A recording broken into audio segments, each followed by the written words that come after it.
다 같이 일어서셔서 찬양하라는 영혼을 찬양하시겠습니다.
다 함께 묵상기도 드리심으로 창조절 일곱째 주일 예배를 하나님께 드립니다.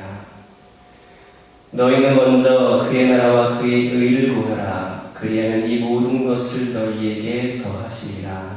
그러므로 내일 일을 위하여 염려하지 말라. 내일 일은 내일이 염려할 것이요 한날의 괴로움은 그날로 족하니라. 아멘. 하나님의 나라와 그의 의를 기억하고 감사하시는 하나님 아버지, 우리에게 하나님의 나라를 기억하고 소망하며 하나님의 의를 이루기 위하여 하나님께 예배를 드리게 하셔서 감사드립니다. 다음 한 주간도 세상에 살면서 내일 일을 염려하지 않고 한낮의 괴로움을 이길 믿음을 굳건히 하기 위해 나왔습니다. 주시는 말씀이 저희 성도들에게 젖과 꿀이 흐르는 축복이 되게 하시고 무슨 일을 하든지 하나님의 보살피심에 감사하며 살게 하옵소서. 예수님의 이름으로 기원하옵나이다. 우리가 교회입니다. 찬양하시겠습니다.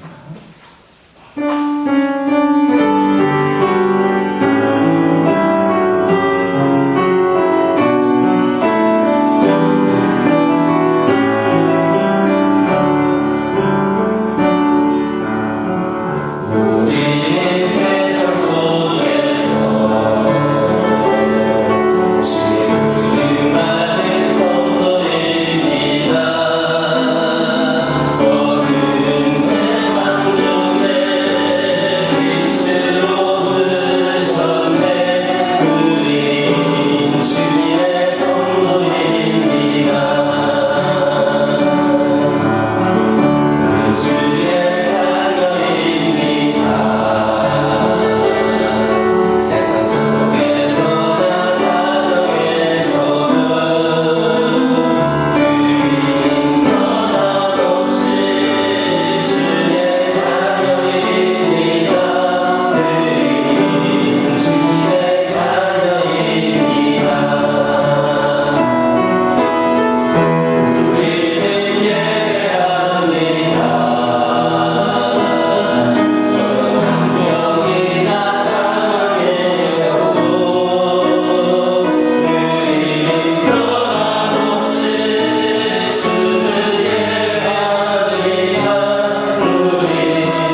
자리에 앉으셔서 성시교도 77번 요한복음 3장입니다. 성시교도 77번 요한복음 3장입니다. 77번 교독하십니다. 하나님이 세상을 이처럼 사랑하사 독생자를 주셨으니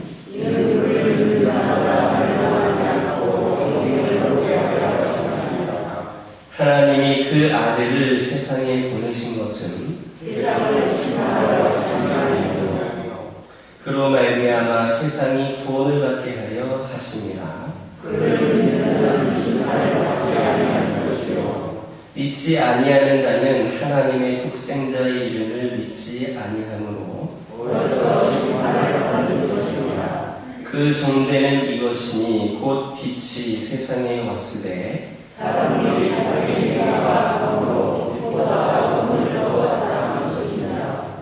악을 행하는 자마다 빛을 미워하여 빛으로 오지 아니하나니 진리를 따르는 자는 빛으로 오나니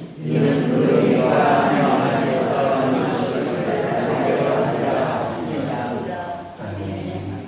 사도신경으로 신앙 고백하십니다. 전능하사 천지를 만드신 하나님 아버지를 내가 믿사오며 그 외아들 우리 주 예수 그리스도를 믿사오니 이는 성령으로 잉태하사 동정녀 마리아에 낳으시고 본디오 빌라도에게 고난을 받으사 십자가에 못 박혀 죽으시고 장사한 지 사흘 만에 죽은 자 가운데서 다시 살아나시며 하늘에 오르사 전쟁하신 하나님 우편에 앉아 계시다가 저희로서 산자와 죽은 자를 심판하러 오시리라. 성령을 믿사오며 거룩한 공회와 성도가 서로 유통하는 것과 죄를 사하여 주시는 것과 무공이라시 사는 것과 영원히 사는 것을 믿사옵나이다. 아멘. 찬송 32장입니다.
사랑과 은혜가 풍성하신 하나님, 언제나 변함없이 주님의 자비와 용서와 사랑으로 저희들의 영역 범사를 지켜주셔서 항상 감사를 드립니다.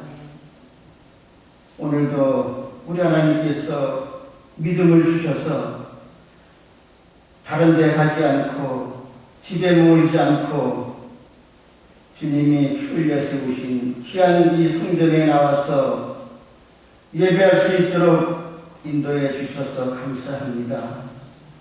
한 심령을 기억하시사 하나님 살아계심을 임재하게 도와주셔서 마음과 뜻과 성품을 다해서 창조주 하나님, 좋으신 하나님 앞에 정성을 다해서 예배드릴 수 있도록 하나님 마음을 붙들어 주시옵소서.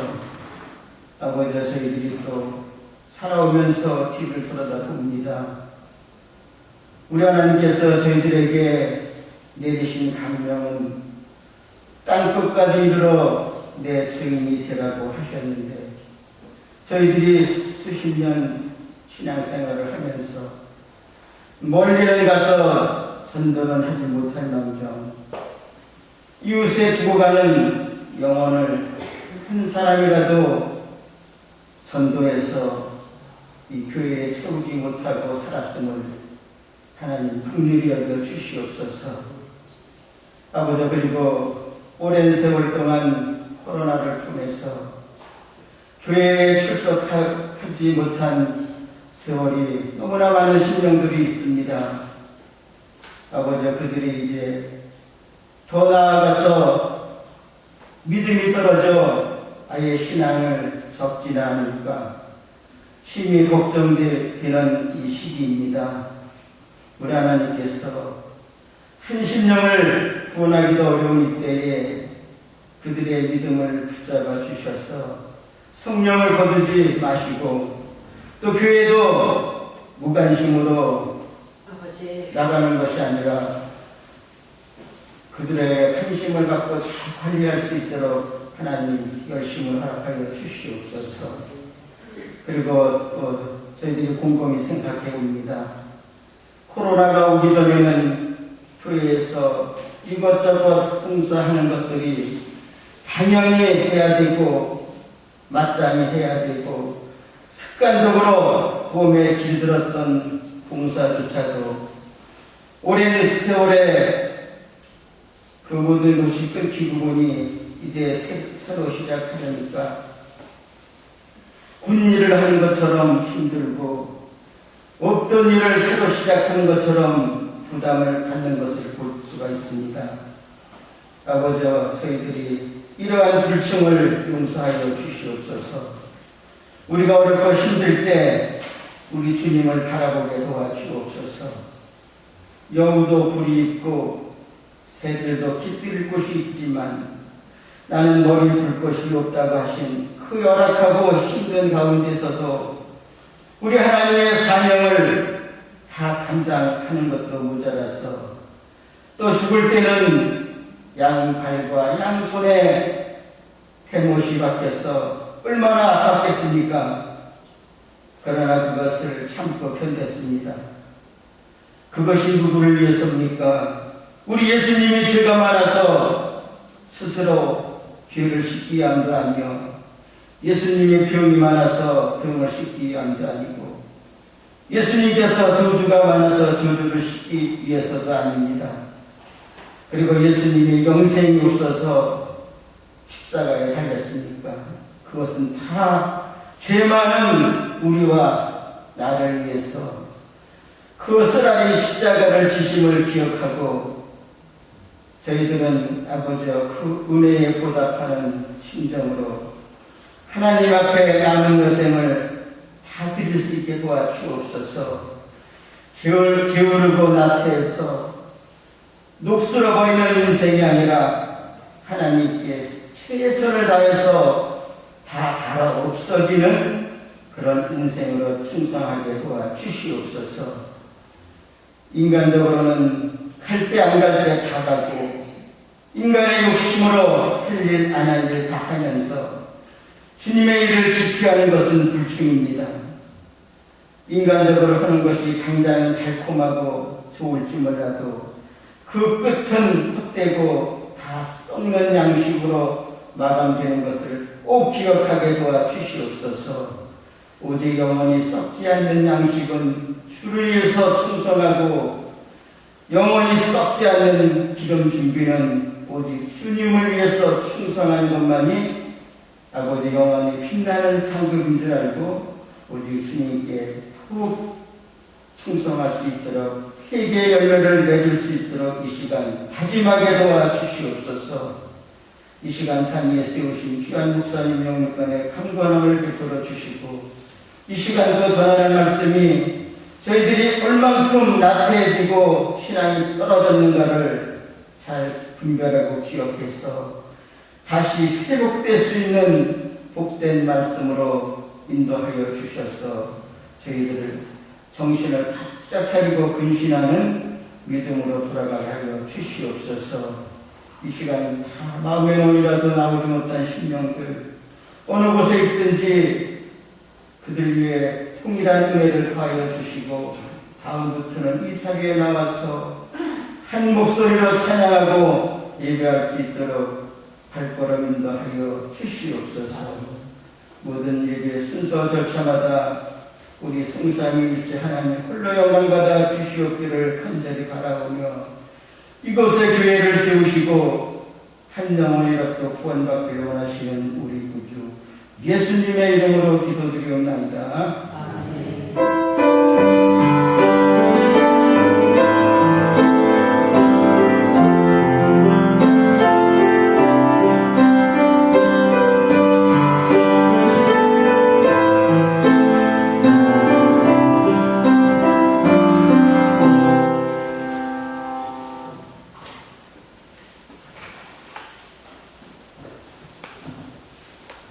하나님의 말씀은 사도행전 6장 1절에서 7절까지 말씀입니다. 사도행전 6장 1절에서 7절입니다. 봉독하겠습니다. 그때 제자가 더 많아졌는데 헬라파 유대인들이 자기의 과부들의 매일의 구제에 빠짐으로 히브리파 사람을 원망하니 12사도가 모든 제자를 불러 이르되 우리가 하나님의 말씀을 제쳐놓고 접대를 일삼는 것이 마땅하지 아니하니 형제들아 너희 가운데서 성령과 지혜가 충만하여 칭찬받는 사람 7을 택하라. 우리가 이 일을 그들에게 맡기고 우리는 오로지 기도하는 일과 말씀 사역에 힘쓰리라 하니 온 무리가 이 말을 기뻐하여 믿음과 성령이 충만한 사람 스데반과 또 빌립과 프로고와 니가노와 디몬과 바메나와 유대교에 입교했던 안디옥 사람 니골라를 택하여 사도들을 앞에서 세우니 사도들이 기도하고 그들에게 안수하니라. 하나님의 말씀은 점점 왕성하여 예루살렘에 있는 제자의 수가 더 심히 많아지고 허다한 제사장의 무리도 이도에 복종하니라. 아멘.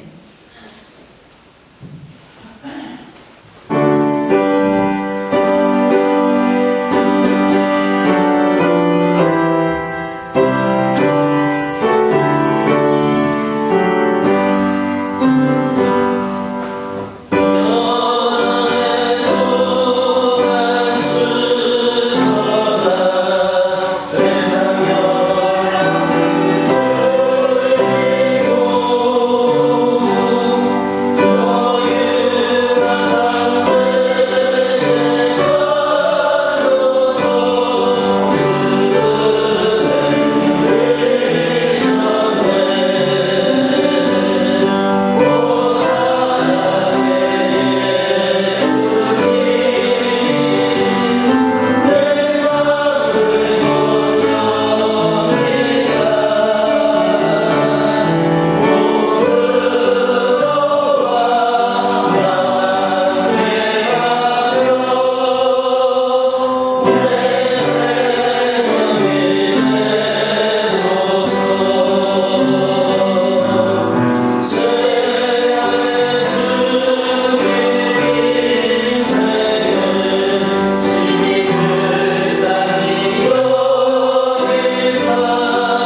다시 한번 인사 나누겠습니다. 오늘도 은혜 많이 받으시기 바랍니다.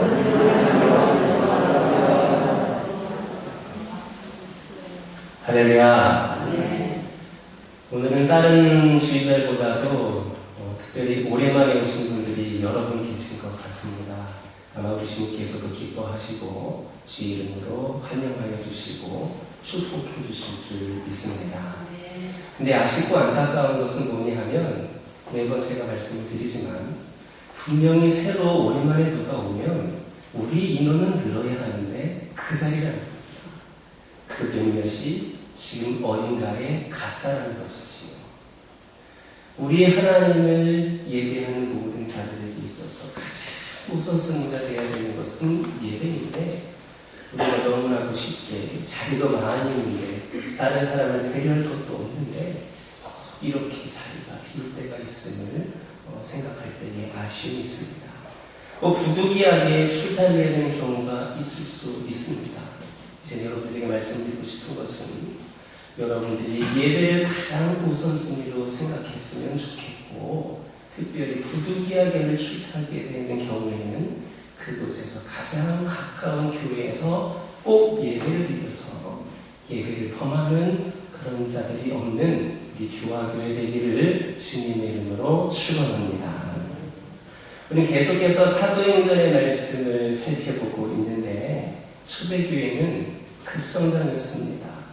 12명에서 120명으로 120명이 3,000명, 5,000명으로 불어났습니다.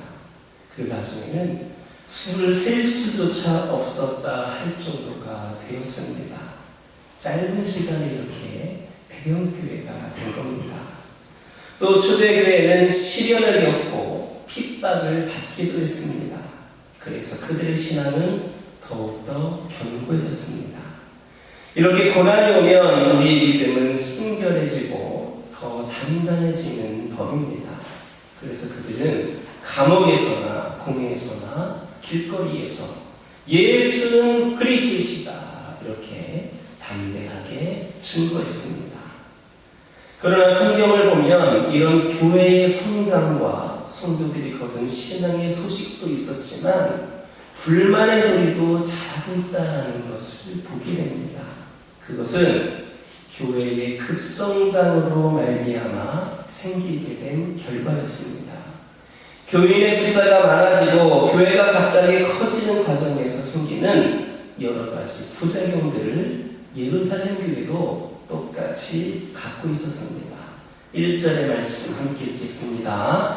그때 제자가 더 많아졌는데 헬라파 유대인들이 자기의 과부들이 매일의 교제에 빠짐으로 히브리파 사람을 원망하니. 아멘. 이건 어찌 보면 지극히 작은 일 같지만 실제로 교회 안에서는 큰일이었습니다.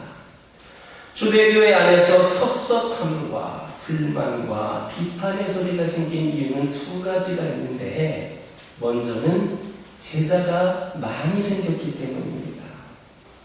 제자의 수가 12명에서 갑자기 120명, 300명, 5,000명 셀 수 없는 남녀의 무리들로 늘어났습니다. 더군다나 시간을 두고 성장한 것이 아니라 갑자기 성장했습니다. 그리고 그곳에는 다양한 사람들이 모였기 때문에 많은 문제가 생길 수밖에 없었습니다. 어떤 문제가 생겼는가? 첫째는 교인 한 사람 한 사람의 개인적인 중요성이 상실되는 문제가 발생합니다. 우리 교인 숫자가 그렇게 많지 않기 때문에 교회 와도 서로 누가 왔는지도 다 알 수가 있고 관심도 가질 수가 있고 무슨 어려움이 있는가도 우리는 그냥 눈만 뜨면 다 보이지 않습니까? 하지만 교회가 급성장하게 되면 개인의 중요성이 상실되는 문제가 생깁니다. 교인들은 그 다수의 군중 속에 고독을 느낍니다. 한 인간이 인격적으로 제대로 취급받지 못하는 그러한 위험이 발생한 겁니다. 왜냐하면 개인보다는 집단이 우선되고 인격보다는 사역과 프로그램이 우선되기 때문입니다. 그래서 개인의 가치를 낮게 평가할 위험성이 있습니다. 두 번째로 교회가 대형화되면 이전에는 아마추어적인 기술로도 교회가 충분히 관리가 되었지만 이제는 전문가들이 필요하게 되는 문제가 발생합니다. 전문 지식이 필요하게 되면서 평신도들의 역할보다도 목회자들의 역할이 강화되기 시작합니다. 그래서 어떤 때는 평신도들이 그냥 숫자로 취급이 되어서 내가 중요하지 않은 사람이라는 생각을 은연중에 갖게 됩니다. 또 어떤 일도 있느냐, 꼭 내가 아니어도 그 일할 사람 많이 있다. 내가 안 해도 그 일할 사람 많이 있다는 생각을 하게 되기 쉽습니다. 교회에서 가장 소중한 것은 우리가 그리스도의 몸의 지체라고 하는 소속감입니다.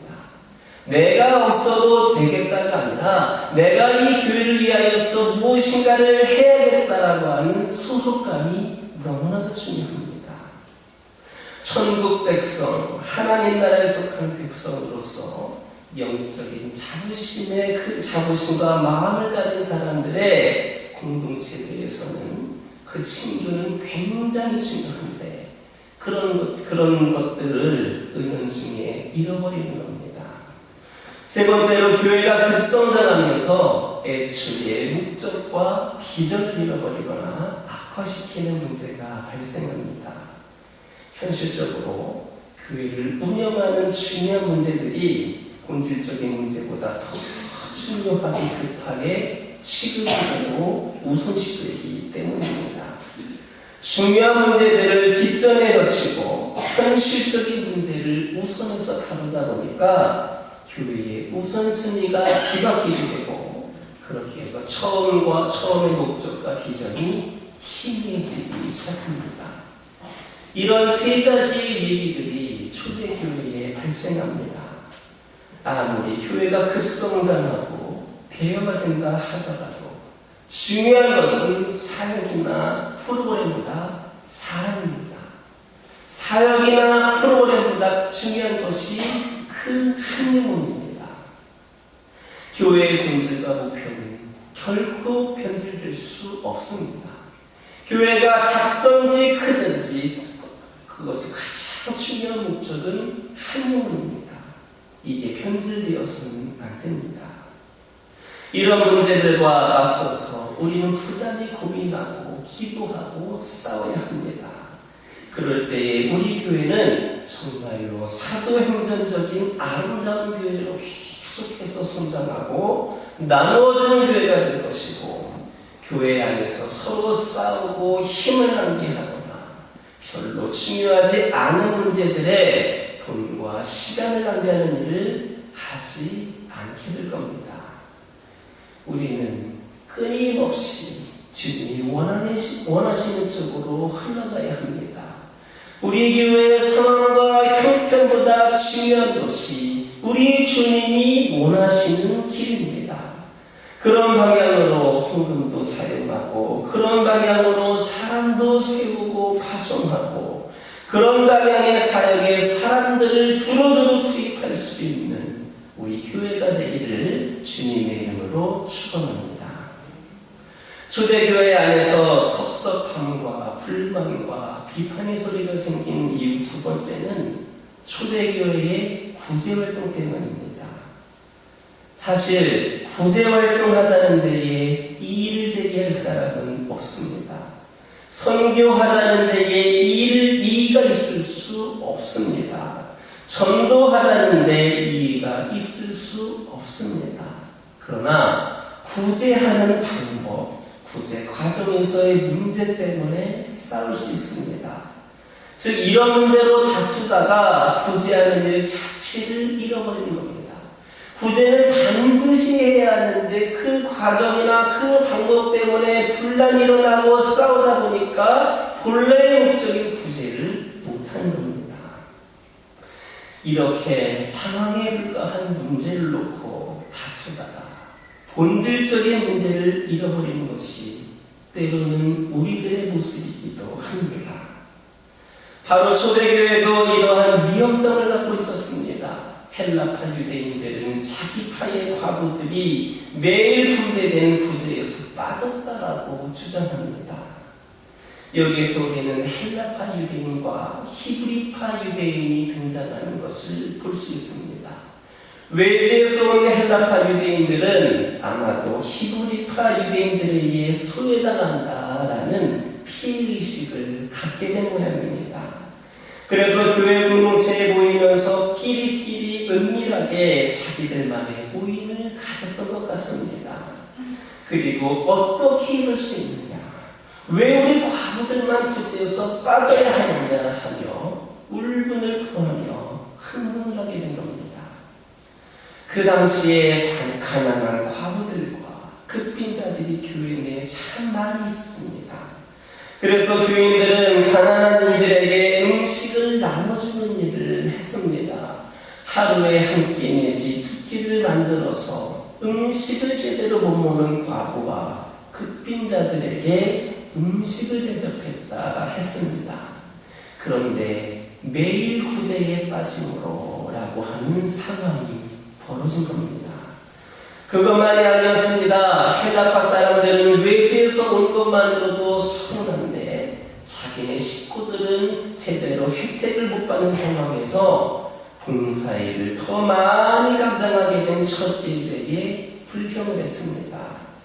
누구는 쉬운 일을 하고 누구는 어려운 일을 하느냐, 누구는 교회에서 회의하고 의논하고 지시하는데 누구는 종처럼 굳은 일만 하느냐, 이런 문제들이 생겨났습니다. 그런데 이런 문제들은 초대교회뿐만 아니라 오늘날 우리 교회들에도 있을 수 있는 일입니다. 교회 초창기 때부터 있었던 교인들이 있을 겁니다. 그리고 새로운 교인들이 생겨났습니다. 그런데 대체로 열심은 언제나 새로운 사람들에게 더 있기 마련입니다. 기존 교인들은 우리도 왕년에 다 열심히 했다, 왕년에 열심히 했다고 이야기합니다. 그러니 기존 교인들과 새로운 교인들 사이에 눈에 보이지 않는 갈등의 벽이 생기게 됩니다. 왜 이런 문제들이 발생합니까? 그것은 본질을 잃어버렸기 때문입니다. 아무것도 아닌 문제가 커지면 본질적인 문제를 잃어버리게 되는 겁니다. 그것이 오늘날 많은 교회들이 전도하지 못하고 선교하지 못하고 성장하지 못하는 이유입니다. 바로 이러한 제도와 관행과 모든 관계들 때문에 전통적인 교회일수록, 연수가 오래된 교회일수록 아무것도 제대로 하지 못하고 갈등 속에 휘말리는 경우가 많이 있습니다.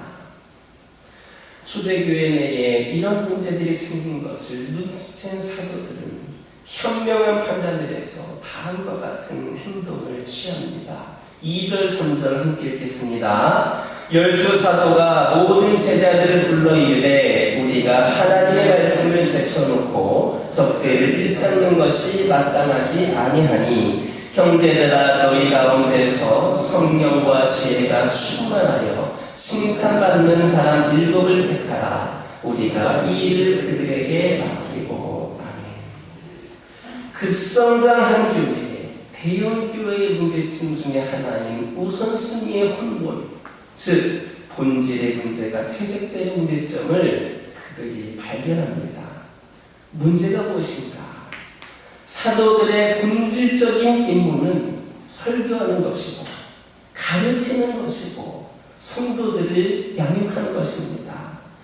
떡을 떼며 교제하며 가르치며 아름다운 공동체를 만들어갔습니다. 그러나 시간이 지나면서 사람들이 많아졌고 반면에 설교하는 횟수는 줄어들었습니다. 성경 공부를 가르치기 위한 준비가 부실해졌습니다. 오히려 사도들은 이제 조직과 사람들을 관리하는 쪽에 신경을 쓰게 되었습니다. 자기들이 뭔가를 잘못하고 있다는 사실을 깨달았습니다. 지금 우리가 설교하고 가르치는 일들은 뒷전에 넘겨두고 급한 불을 끄다 보니까 엉뚱한 일에 말려들어 우선순위가 잘못되었고 본질적인 문제와 비본질적인 문제가 섞여버렸음을 깨닫게 된 겁니다. 여러분, 무슨 일이든지 어려운 문제라든지 갈등이 생기면 제일 먼저는 본질로 돌아가는 것이 좋습니다. 처음의 자리로 돌아가는 겁니다. 혹 신앙의 갈등이 있으십니까? 첫 은혜를 받았던 때로 돌아가시기 바랍니다. 결혼 생활에 문제가 있으십니까? 여러분들이 처음 사랑을 나누었던 그때로 돌아가시기 바랍니다. 그때와 지금이 왜 달라졌습니까? 왜 변했습니까? 우리는 처음으로 돌아가야 합니다. 첫 믿음으로 돌아가야 합니다. 우리가 왜 일을 하고 있습니까? 하나님께서 이 교회를 왜 세우셨습니까? 그저 사람들을 관리하라고 만드셨습니까? 아닙니다. 하나님의 자녀들이 하나님의 뜻대로 살아갈 수 있도록 도움을 주고 하나님의 그 계획대로 움직여 나가고 있는가를 그렇게 돌보아야 하는 겁니다. 처음의 계획과 비전은 무엇입니까? 먼저 우선순위를 수정하고 본질로 돌아오는 것이 교회의 부흥입니다. 교회의 진정한 부흥은 교인의 수나 헌금의 수가 많은 데 있거나 큰 건물을 짓는 데 있는 것이 아닙니다. 그런 것들은 부수적인 것들입니다. 인생의 참된 행복은 하나님이 인생을 만드신 그 본질로 돌아가는 데 있고, 교회의 행복과 부흥은 하나님이 그 교회를 처음 만드실 대로 돌아가는 데에 있습니다. 만약에 우선순위가 잘못 매겨져 있으면 빨리 수정해야 됩니다. 이것은 부끄러워할 필요가 없습니다. 자존심 상해할 필요도 없습니다. 누구도 실수하는 것이기 때문에 빨리 바꿔야 합니다. 이것이야말로 진정한 교회의 부흥임을 기억하시길 주님의 이름으로 축원합니다. 이 사건을 통해서 우리가 배우는 또 한 가지 사람은 교회의 진정한 영적인 부흥이 어디서부터 비롯되느냐 하는 겁니다. 교회의 진정한 부흥은 우선은 먼저 목회자들에게 있어서는 온전히 기도하고 설교하고 성경 연구하는 데에 전념할 수 있게 하는 겁니다. 이게 바로 사도행전적인 방법이었습니다. 또한 초대교회 사도들은 제자들의 역할, 성도들의 역할을 잘하도록 격려했습니다. 그러면서 성령 충만하고 능력 있는 모든 성도들이 하나님의 일을 분담하도록 제도와 조직을 바꿨습니다. 주님이 오늘날 우리에게 맡기신 사역들은 목회자 혼자 할 수는 없습니다. 오늘날과 같은 시대는 더욱더 복잡해지고 다양해졌기 때문에 예전과 같이 과거와 같이 혼자 할 수 있는 일은 없습니다. 특별히 주의 말씀을 듣고 세상에 나가서 직접 삶으로 전도하며 사는 분들이 바로 여러분들입니다. 또 여러분들 중에는 위대한 능력과 놀라운 전문성을 가진 분들도 있습니다. 일은 한 사람이 독점하고 있으면 안 되고 모든 사람들이 협력하여 서로 나누어야 합니다. 서로 부족한 부분을 보완해야 합니다. 그리고 적극적으로 내가 맡은 일을 잘 감당해야 합니다. 이미 오래전부터 그런 조짐이 보이기는 했지만 우리 장로님 기도하신 것처럼 코로나19 상황이 터지면서 특히 더 문제가 된 것이 있습니다. 그것은 바로 성도들이 교회에서 예배만 드리면 끝난다라는 생각을 하는 겁니다. 그저 예배를 드리는 것이 내가 할 일을 다 한 것처럼 생각을 합니다. 전도하고 섬기고 교제하고 배우고 봉사하는 일이 우리 모두가 당연히 마땅히 주의 이름으로 해야 될 일인데 이젠 어느 어느 누구도 그 일을 나서려 하지 않습니다. 누가 혹 나서려고 한다면, 말하려고 한다면 조용히 하고 가만히 있어 하면서 입을 막는, 왜 일을 만들려고 해? 라고 하는 분위기가 형성이 되는 것이 오늘날이지 않습니까? 그동안 편안한 신앙생활에 너무나도 익숙해졌습니다. 그로 인하여서 이제는 지극히 작은 일 하나 하는 것도, 예전에는 사람이라 할 수 없을 만큼 지극히 사소한 것이었는데 그 하나조차도 이제는 귀찮아지기 시작했습니다. 그런데 참으로 아이러니한 것은, 나는 아무것도 안 하면서, 나는 별로 관심도 갖고 있지 않으면서, 심지어는 교회를 위하여서 기도하는 시간도 크게 없으면서, 교회는 부흥해야 된다, 교회는 이래야 된다, 이런 말은 한다는 겁니다. 목회자가 그런 일 다 할 수 없습니다. 목회자가 할 일은 영적으로 제자들이 지치지 않도록 위로하고 격려하고 말씀을 주고 훈련하고 도와주는 일을 하는 겁니다. 그게 바로 초대교회의 모습이었습니다. 초대교회에는 세 부류의 계층이 있었습니다. 첫째는 제자들입니다. 즉 예수 믿는 모든 성도들입니다. 둘째는 사도들입니다. 요즘 시대로 말하면 목회자의 역할을 하는 분들입니다. 그런데 여기에 또 하나의 그룹이 등장합니다. 7명의 사람들입니다. 여기에는 집사라는 말도 없고 장로라는 말도 없습니다. 성경에는 단지 칭찬 듣는 사람 7을 택하라 했을 뿐입니다. 사도들은 그들에게 기도하며 안수해 주었습니다. 하나님이 그들을 뽑아서 예수님의 몸된 교회를 능력 있고 활력 있게 성장시킬 수 있는 영적인 중간 지도자들을 세우셨습니다. 오늘날 우리는 이들을 초대교회의 집사라고 부르고 장로들이라고도 말합니다. 그들은 교회의 장로직의 기초였다, 이렇게 말하기도 합니다.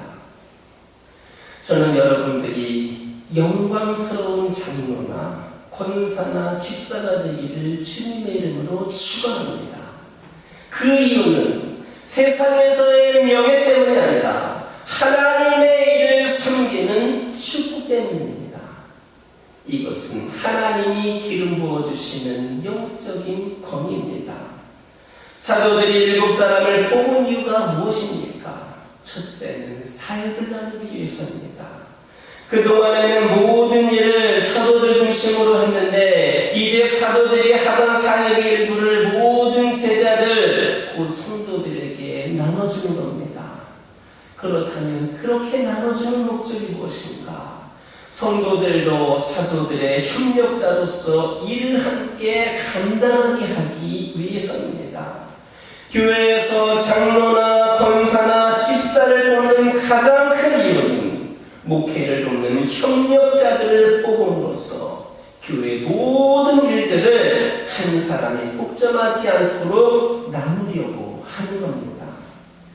초대교회 당시 상황을 보면 이렇게 써진 사람들은 거의 다 전인이었습니다. 오늘날 우리들의 문제는 직분자들 중에 전인이 별로 없다는 겁니다. 직분을 가진 자이면서 주일 예배 시간을 제외하고는 교회를 전혀 방문하지 않는 사람들이 수두룩합니다.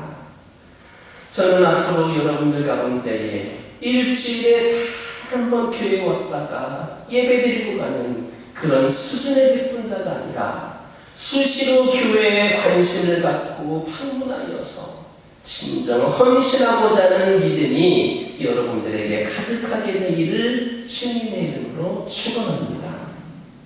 몰모교와 같은 이란에서는 젊은 시절의 인연을 하나님 앞에 헌신합니다. 그래서 그 기간 동안 딸과 챙겨놓고 선교사로 활동하다가 그 기간이 되면 직장으로 돌아갑니다. 몰모교만 그렇습니까? 다른 이단의 경우를 보더라도 얼마나 열심인지 모릅니다. 전에도 말씀드렸던 것처럼 적어도 그들의 열정과 열심만큼은 우리가 배울 필요가 있다라고 느껴질 정도입니다. 반면에 우리 기독교에서는 예수 믿는 사람들이 이런 헌신을 거의 하지 않기 때문에 편안하게 신앙생활하는 거 좋아하고 나에게 마치 얼마라도 감투가 씌워진 거 싫어서 피해 다니는 사람들이 많다 보니까 교회의 수준이 어느 한계를 넘을 수가 없습니다. 우리에게도 열심히 있어야 합니다. 그런 믿음의 열정이 있어야 합니다. 우리를 죄와 사망에서 건져주시고 지금도 늘 우리와 함께 하시며 우리를 인도하시는 그분을 위해 나의 시간과 물질과 열심과 헌신을 올려드릴 수 있는 날마다 우리와 함께 하시는 그분을 위해 우리도 그만큼 귀하게 쓰임받을 수 있게 되기를 주님의 이름으로 축원합니다. 우리가 첫 일곱 집사 또는 장로라고 부르는 이들 중에서 발견하는 것은 스데반과 빌립과 같은 사람들입니다. 바로 여기에 집사의 기준이 있습니다. 저는 우리 교회 모든 장로, 권사, 집사의 직분을 가진 분들의 기준이 바로 이 수준의 그런 스데반이나 빌립과 같은 그런 수준에까지 이룰 수 있게 되기를 주님의 이름으로 축원합니다.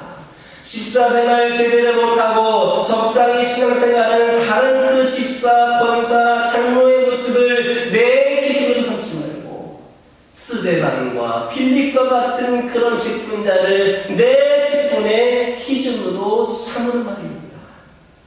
바로 여러분들의 그러한 영적인 수준이 우리 교회의 수준이 되는 겁니다. 오늘날 이 시대의 기독교인들의 수준이 여러분들의 수준이 그 수준이 되는 것임을 명심하시기를 주님의 이름으로 축원합니다. 사도들이 사람들을 뽑고 안수하는 과정을 살펴보면 아주 재미있는 사실들을 보게 됩니다. 첫째는 사도들이 제시한 원리 혹은 그 기준을 제시하고 제자들을 뽑는 겁니다. 그렇다면 사도들이 제시한 원리 혹은 기준은 뭐냐? 먼저 그들은 세상적인 기준이 아니었습니다. 3절의 말씀 보니까 첫 번째 기준은 성령 충만이었습니다. 교회는 기능의 능력이나 기능이나 능력이나 학력과 경력을 우선시하기보다 영적인 성숙도를 우선시해야 됩니다. 하나님과 같이 교제하는 사람이 교회의 영적인 지도자가 되고 온유하고 겸손한 사람이 교회의 영적인 지도자가 되어야 합니다. 성경을 많이 읽고 기도 많이 하고 구제봉사를 많이 하면서 겉으로는 드러내진 않지만 내면적으로 영적으로 하나님과 깊이 교제를 하는 사람이 교회의 지도자, 평신도 지도자들이 될 수 있어야 합니다. 꼭 그렇게 되어야 합니다. 두 번째 자격은 지혜 충만입니다. 어떤 사람은 성격이 온순하고 믿음과 성령이 충만하지만 지혜가 없다 보니까 할 말 못할 말을 구분하지 못합니다. 그런 때에 그 사람의 성령 충만과 열심은 덕이 되지 않습니다. 오히려 그 사람의 행동은 사람들에게 상처를 주고 문제를 더 어렵게 만듭니다. 지혜로운 사람은 어떤 사람이냐? 분별력 있는 사람, 사회를 판단할 줄 아는 사람, 조직을 이해할 줄 아는 사람, 앞뒤를 가릴 줄 아는 사람, 할 말과 안 할 말을 아는 사람입니다. 그리고 화해자입니다. 자기의 것을 주장하는 사람은 지혜로운 사람이 아닙니다. 남 얘기를 경청해주는 사람이 지혜로운 사람입니다. 바로 이러한 지혜로운 사람들 때문에 교회는 문제가 없어져서 조용하고 편안해지는 겁니다. 어떤 사람들은 문제를 많이 지적합니다. 그런데 여러분, 누가 문제 솔직히 모르는 사람이 있습니까? 문제는 다 알고 있습니다. 중요한 것은 문제를 지적하기보다는 해결할 줄을 알아야 되는 겁니다. 문제를 없앨 줄을 알아야 됩니다. 그 문제 해결을 위해 내가 쓰임을 받아야 되는 겁니다. 여러분들은 똑똑한 사람 되지 마시고 지혜로운 사람 되시기를 주님의 이름으로 축원합니다. 세 번째는 기준은 칭찬 듣는 사람입니다. 칭찬을 들을 정도면 모든 사람들에게 잘 알려져 있는 사람입니다. 빛은 숨길 수 없습니다. 다 드러납니다. 성령과 지혜가 충만한 사람은 숨어 있을 수 없습니다. 그는 스스로 나타내려 하지 않지만 그가 가는 곳에는 빛이 나게 되어 있습니다. 사람들로부터 존경과 사랑을 받게 되는 겁니다. 사도들은 이런 사람 7명을 택하라 했습니다. 그들은 이렇게 동력 팀 사역을 했습니다. 혼자 일하지 않고 은사가 같게 다른 7명이 서로 섬기고 도와주면서 서로 협력하는 모습을 볼 수 있습니다. 어떤 사람은 이렇게 말합니다. 나에게 맡겼으면 그냥 간섭하지 말라고 이야기합니다. 내가 알아서 할 테니까 간섭하지 말라고 합니다. 또 어떤 사람은 내가 맡은 부분은 여기까지니까 나머지는 나하고 상관이 없다고 합니다. 어떻게 주일이 그럴 수가 있습니까? 열심은 좋으나 일은 혼자 하는 것이 아닙니다. 함께 동력해야 하는 겁니다. 스데반과 빌립은 서로 다른 은사를 가진 사람들이었습니다. 그러나 교회 행정과 재정과 교회 관리를 담당했을 뿐만 아니라 그 중에 스데반은 위대한 설교가로서 교리를 보존하는 사람이었습니다. 반면에 빌립은 사마리아에 가서 전도했고 특히 에티오피아 내시를 전도했던 위대한 전도자였습니다. 그들에게 영성이 없거나 성경을 가르칠 만한 지식이 없던 게 아닙니다. 그렇지만 교회 안에서 그들은 자기들에게 맡겨진 일들을 감당하는 모습을 볼 수 있습니다. 여기서 그 재미난 사실은 이미 자격이 된 사람을 뽑았다는 겁니다. 앞으로 자격을 갖출 사람을 선택한 것이 아니라 이미 준비된 사람을 뽑았다는 것이 초대교회의 특징입니다. 또 이와 같은 사례에서 중요한 것은 그 일꾼을 누가 뽑았는가 하는 겁니다. 사도들이 뽑지 않고 제자들이 뽑았다는 데에 특색이 있습니다. 이처럼 교회 일꾼은 제자들인 여러분들이 뽑고 여러분들이 세워야 합니다. 그러므로 여러분들끼리 서로 관심을 많이 갖고 서로를 잘 알아야 합니다. 그러기 위해서는 교회에 올 때에 여러분들이 절대로 손님으로 와서는 안 됩니다. 그저 주일날 교회에 왔다 갔다 하는 사람들이 되어서는 안 됩니다. 훈련이나 사역에 참여하고 있지 않는 분들은 빨리 그 구조에 들어가서 훈련받고 성장해야 됩니다. 바로 그것이 하나님께 영광을 돌리는 일입니다. 우리는 언제 어느 때에 어디로 갈지 모릅니다. 그러나 우리가 지금 여기에 있는 동안 우리는 하나님의 일꾼으로 계속해서 양육을 받아야 합니다. 훈련을 받으며 준비해야 됩니다. 그래서 계속해서 교회를 섬기거나 우리보다 부족하고 어려운 사람들이나 교회를 도울 수 있는 사람으로 우리가 변신해야 합니다. 결코 지금 그 자리에 만족하고 안주하면서 그 자리에 그대로 있지 마시기 바랍니다. 늘 성장하고 변신하는 가운데에 우리 주님이 쓰시고자 하는 곳에 언제 어떤 모습으로든 우리가 쓰임받을 준비가 되어 올 수 있게 되기를 주님의 이름으로 축원합니다. 5절에 있는 말씀 함께 읽겠습니다. 온 무리가 이 말을 기뻐하여 믿음과 성령이 충만한 사람 스데반과 또 빌립과 프로고와 니가노르와 디몬과 가메나와 유대교에 입교했던 안디옥 사람 니골라를 택하여 사도들 앞에 세우니 사도들이 기도하고 그들에게 안수하니라. 아멘. 본문을 보니까 그때 온 무리가 이 말을 듣고 기뻐했다 했습니다. 그리고 그들은 성령과 지혜가 충만하여 칭찬받는 사람 7을 뽑아서 사도들 앞에 세웠습니다. 사도들은 그들을 위해 기도하고 안수해 주었습니다. 안수는 영적인 권위를 부여하는 행위로 그들에게 성령의 임재가 있음을 말해주는 겁니다. 이렇게 집사와 장로 곧 일꾼들이 뽑혔습니다. 그때 무슨 일이 일어났는가? 7절의 말씀 함께 읽겠습니다. 하나님의 말씀이 점점 왕성하여 예루살렘에 있는 제자의 수가 더 심히 많아지고 허다한 제사장의 무리도 이 도에 복종하느라. 첫 번째는 말씀의 부흥이 일어났습니다. 진정한 부흥은 앞에서 말씀드렸던 것처럼 말씀의 부흥입니다. 말씀이 부흥하면 우리의 영이 살아나고 그리스도가 나타납니다. 그렇다면 왜 말씀이 부흥했습니까? 사도들이 말씀과 기도하는 일에 전념했기 때문입니다. 다른 말로 말하면 뽑힌 7사람과 다른 제자들이 다른 일들을 분담해서 도와주어서 사도들이 교회의 행정이나 재정이나 사역이나 구제 같은 일에 끼어들지 않아도 되었기 때문에 부흥이 일어날 수 있었습니다. 사도들이 기도하고 말씀을 연구하고 가르치고 전하는 일에 전념했기 때문에 말씀에 부흥이 있을 수 있었습니다.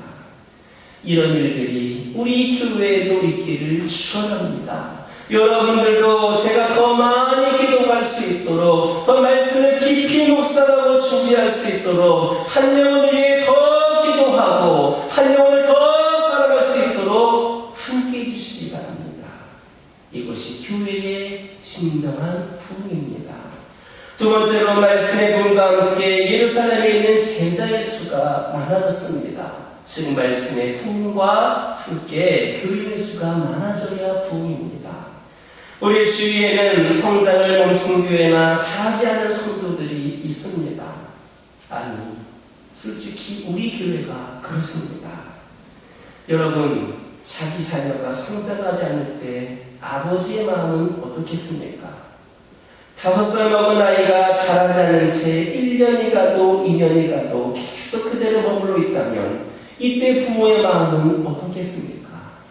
아마도 부모는 아이를 데리고 이 병원 저 병원 다 뛰어다닐 것입니다. 말로 표현할 수 없을 만큼 안타깝고 속상할 겁니다. 성도들 중에는 전혀 자라지 않고 5년 전이나 작년이나 올해나 똑같은 사람들이 있습니다. 물론 우리 중에는 좀 신앙생활을 잘못할 수도 있습니다. 영적인 수준이 낮은 경우가 있을 수도 있습니다. 괜찮습니다. 앞으로 잘하면 됩니다. 하지만 우리가 지금 아무리 높은 영적인 수준에 있다 할지라도 더 이상 자라지 않는다면 그것은 문제가 됩니다. 교회는 자라야 합니다. 성도들도 자라야 합니다. 왜냐하면 하나님은 죽은 하나님이 아니시기 때문입니다. 하나님은 살아계십니다. 그렇다면 우리는 성장해야 합니다. 변해야 하고 달라져야 합니다. 우리 교회는 언제부턴가 성장을 멈췄습니다. 단순히 교인의 숫자가 늘고 줄었고를 말하는 것이 아닙니다. 각 개인 한 사람 한 사람의 신앙 성장이 다 멈춰버렸습니다.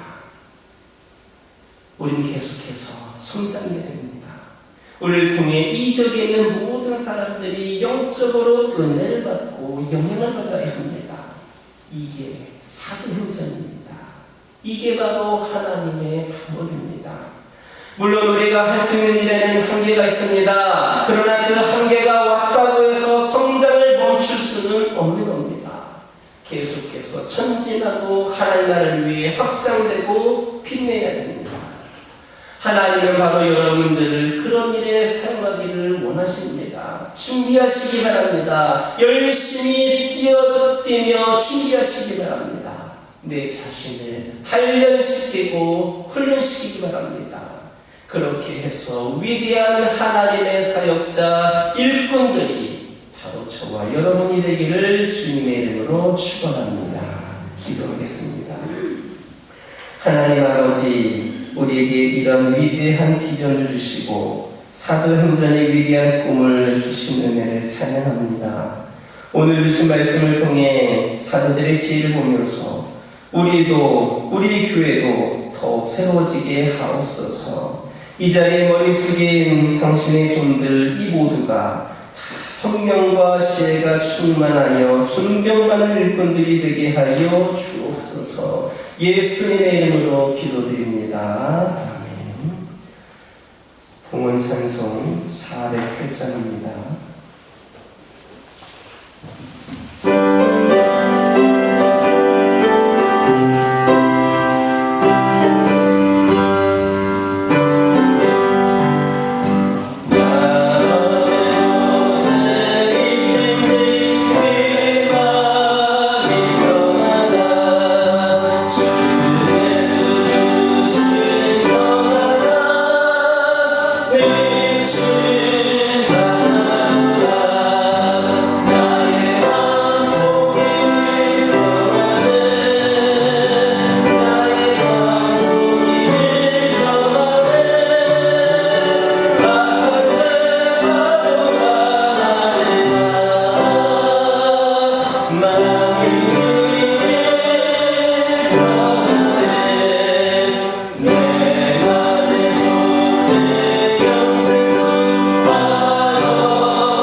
앉아 있으나 서 있으나 항상 감사하게 하시는 하나님 아버지, 하나님께서 지금까지 우리에게 먹을 양식을 주시고 지난 한 해 동안의 건강과 일터를 주심에 감사드립니다. 주님께서 세우신 이 교화 교회 성도들이 비록 적은 예물을 봉헌할지라도 이들의 정성을 보시고 흡족하게 받아 주옵소서. 우리가 하나님께서 베풀어 주신 감사를 죽을 때까지 기억하게 하시고 언제나 감사 예물을 주님께 드릴 수 있는 자들이 되게 하옵소서. 우리가 기억하고 드리는 감사 예물이 하나님의 축복으로 이어지게 하시고 감사의 제단에 가득한 헌금을 가난한 이들과 나누게 하옵소서. 매주일 성도들이 드린 예물을 축복하시며 소득의 10여달을 드리는 11조 예물과 감사 예물과 성주 예물과 구제 예물을 보시고 받으셔서 이들에게 적합한 복을 넘치게 해주시고 바치는 자의 복을 자손대대로 누리게 하옵소서. 이제 병든 성도들에게 병이 낫는 역사가 있게 하여 주시고 외로운 성도들에게는 주님이 함께 하여 주시옵소서. 마음이 청결한 자에게 하나님을 보게 하시고 예물이 땅에 떨어져 썩음으로 100배의 열매를 맺히셔서 많은 영혼이 살아나게 하여 주옵소서. 이 예물이 하나님 보좌에 상달될 때 저들의 소원을 다 이루어 주옵소서. 우리를 주에서 구원하신 우리 주 예수님의 이름으로 축복하며 기도드립니다. 교회 소식 전해드립니다. 오랜 시간 동안 코로나로 인하여서 말씀 중에 들었던 것처럼 여러 가지 많은 어려움이 있던 분들도 있고 또 육적으로 뿐만 아니라 영적으로도 많이 나약해진 분들이 계십니다. 이제는 개인이라든지 가정이라든지 교회가 회복이 되어야 되는데 이를 위해서 가장 중요한 것은 기도입니다. 우리 삶에 먼저 기도가 회복이 되었으면 좋겠습니다. 이를 위해서 각 개인의 기도 생활에 대한 구체적인 실행 계획을 좀 삼으시기 바랍니다. 난 이렇게 기도 생활하겠다. 구체적인 계획이 있어야 내가 실천을 하는 겁니다. 저는 지난 주간부터 저는 어차피 모든 일을 들고 있고 하기 때문에 제 나름대로 어떤 계획을 세웠느냐, 제 나름대로 이름을 붙였는데 여리고성 기도를 드리고 있습니다. 매일같이 분당에 올라와서 이 성전을 7바퀴를 돌면서 매일 내가 7바퀴를 돌면서 기도해야겠다라고 하는 심정으로 매일같이 기도를 하겠습니다. 여러분들 국립의 시간뿐만 아니라 바쁘시다고 하다면 그냥 실행하는 거예요. 교회는 24시간 열려 있습니다. 여러분들 비밀번호 다 알고 있지 않습니까? 여러분들의 영이 회복이 되고 가정이 회복이 되고 일터가 회복이 되고 교회가 회복이 되는 것의 가장 우선순위는 기도입니다. 이 교회는 바로 기도하는 재단이 되었으면 좋겠습니다. 그래서 여러분들 나름대로 내가 할 수 있는 그런 기도의 구체적인 계획을 짜셔서 그 기도를 실행할 수 있었으면 좋겠습니다. 모임 안내입니다. 오늘 예배 후에 여신도회 정기모임이 식당에서 있고 남신도회 오늘 예배 후에 교제실에서 있습니다. 파주시찰의 정기예배 수련회가 오늘 있습니다. 교회에서 4시 10분에 출발하겠습니다. 화요일에 경기공동에 임신회가 있습니다. 다음 세대를 세워나갈 어린이 전사님을 위해서 기도해 주시기를 바랍니다. 전체적으로 인구도 줄었고 그러다 보니까 기독교들도 많이 또 줄어갔고 그러다 보니까 신학생들도 줄고 그러다 보니까 교육 전도사들뿐만 아니라 부목사들도 그렇고 모든 교회들이 지금 교육자들이 없어서 어려움을 겪고 있습니다. 특히 파주라고 하는 곳이 결코 오기가 쉽지 않은 곳입니다. 여러분들 기도해 주셔서 함께 다음 세대를 위해 애쓰고 헌신할 교육자를 모실 수 있도록 여러분 매일같이 기도해 주시기를 바랍니다. 교육자는 주보를 참고해 주시기 바랍니다. 옆에 계신 분들과 인사 나누겠습니다. 한 주간에도 승리하시기 바랍니다. 다 같이 일어서셔서 주기도문 성으로 하나님께 영광을 드립니다.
지금은 생명의 근원이 되시고 우리를 도우시는 하나님 아버지의 크신 사랑과 우리를 구원하신 예수 그리스도의 은혜와 오늘도 우리와 함께 하시는 성령의 인도하심이 예배를 드리고 광야와 같은 세상에 나아가 성령과 지혜로 충만함으로 세상을 변화시키는 주님의 제자들이 되기로 소망하며 결단하는 모든 주의 자녀들을 위해 이제로부터 영원토록 함께하여 주시옵기를 간절히 축원하옵나이다. 아멘.